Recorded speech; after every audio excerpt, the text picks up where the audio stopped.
Hello everyone and welcome back to our YouTube channel.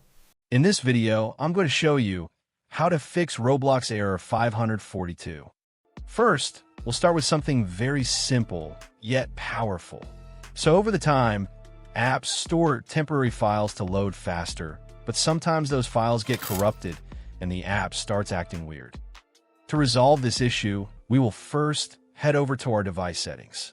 From here, scroll down and tap on General. Once you're in the General Settings tab, look for iPhone Storage option and tap on it. Over here, you can either search for the app or you can scroll down and look for it. Then tap on the app. On the next screen, you need to tap on the Offload app option. A confirmation pop-up will come up. Now tap on the Offload app option here. It'll take a bit for processing, and then a reinstall button will show up. Simply tap on it to reinstall the app.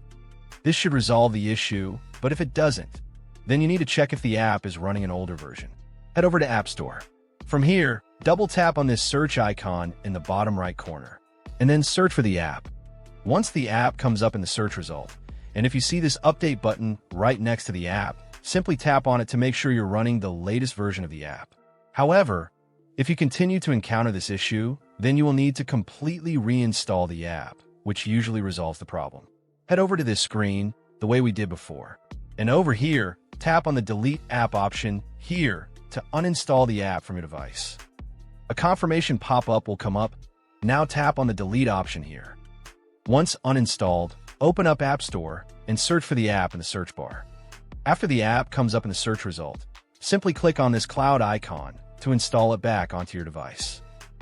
Hopefully, this resolves the issue. If it does, consider sending a super thanks to support our channel.